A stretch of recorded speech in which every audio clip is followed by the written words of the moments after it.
You buy a $20 toaster at Walmart. Walmart gets your $20 today, but it doesn't pay the supplier who made that toaster today. In many cases, it doesn't pay them for another 30, 60, sometimes 90 days. Here's the part that should stop you.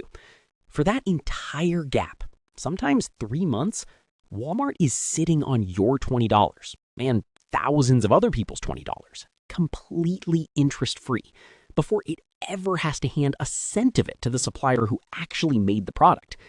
At Walmart's scale, that gap isn't small change.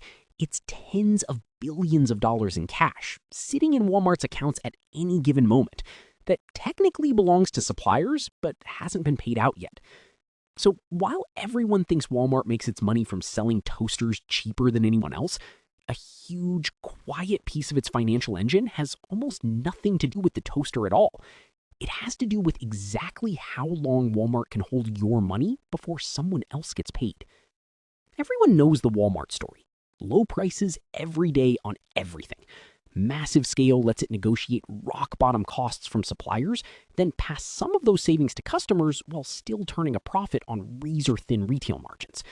That story is true, and it's genuinely the engine that built Walmart into the largest retailer on the planet. Relentless logistics efficiency, enormous purchasing power, and a supply chain optimized over decades to squeeze out waste at every step. It's also notably a low-margin story. Walmart's operating margin on merchandise sales has historically sat in the low single digits, a business built on selling an enormous volume of goods at a small profit per item, rather than a small volume at a large profit per item.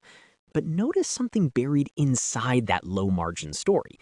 If the margin per item is genuinely that thin, small shifts in how quickly cash moves through the business become enormous in dollar terms at Walmart's scale. And that's exactly where the quieter part of the business lives. Let's trace your $20 for that toaster. The moment you tap your card, Walmart has your cash instantly. Retail is close to a cash upfront business. Inventory, by contrast, typically sits on shelves for a number of weeks before it sells. And once it does sell, Walmart still doesn't pay its supplier immediately.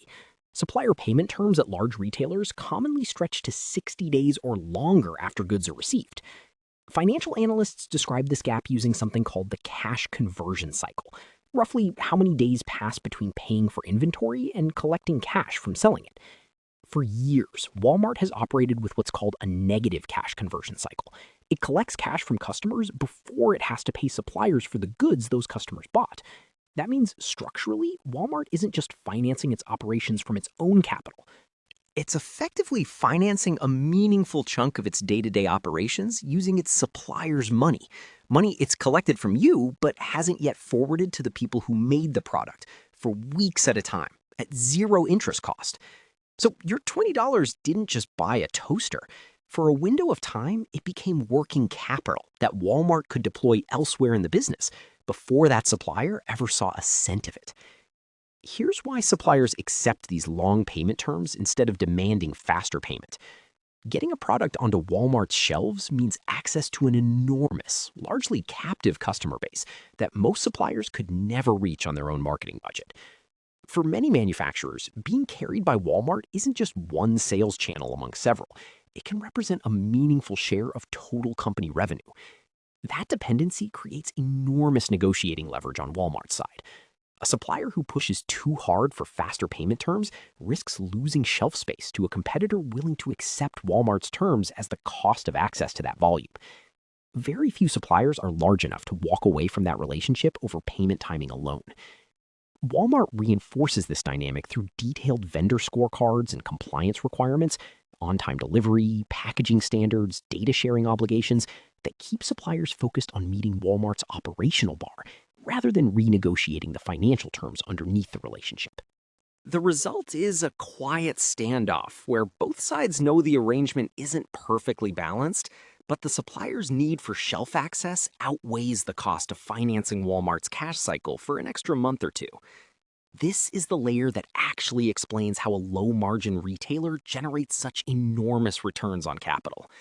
A negative cash conversion cycle functions almost like a form of free financing embedded directly inside the operating business. Instead of borrowing money from a bank to fund inventory and operations and paying interest for the privilege, Walmart effectively borrows that float from its own supplier base at no interest cost, simply by virtue of payment timing built into its contracts. At Walmart's scale, with hundreds of billions of dollars in annual merchandise sales, even a modest structural gap between when cash comes in and when it goes out to suppliers translates into an enormous, continuously replenishing pool of working capital.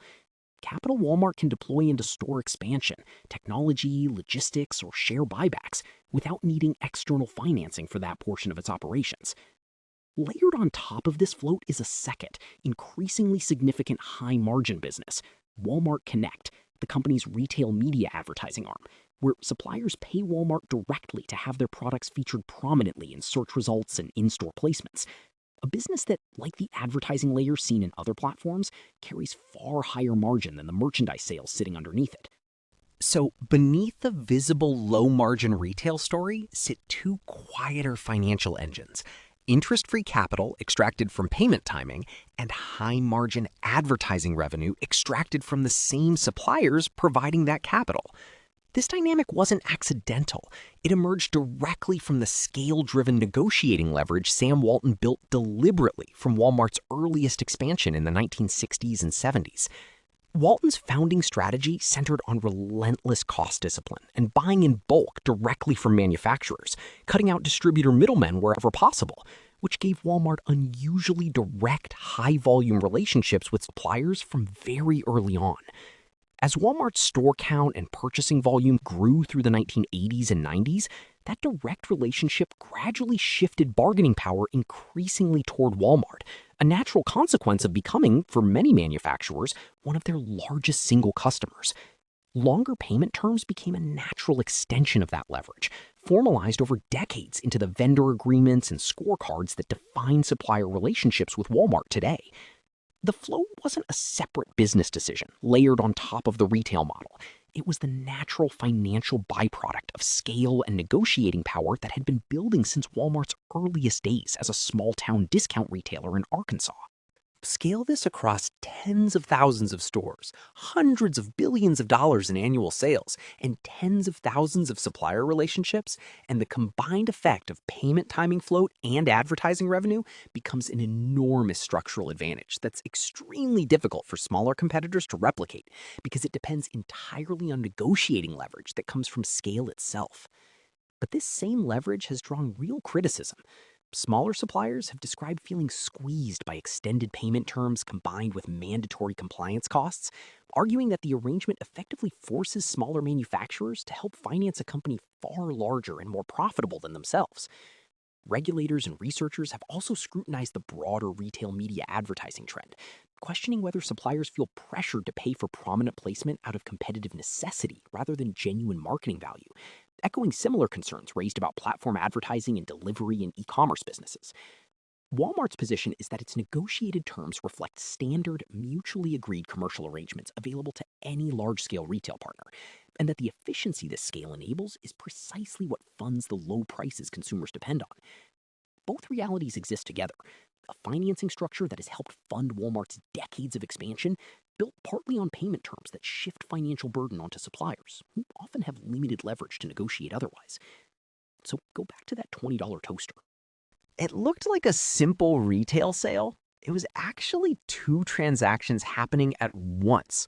A sale to you, settled instantly, and a loan from the supplier to Walmart, settled weeks later, that nobody involved ever called a loan. The low prices on the shelf are the visible story. The invisible one is a company that learned how to turn the simple timing gap between getting paid and paying others into one of the largest, quietest sources of working capital in retail history. You didn't just buy a toaster. For a few weeks, you helped fund Walmart's balance sheet. That's the hidden money machine behind Walmart.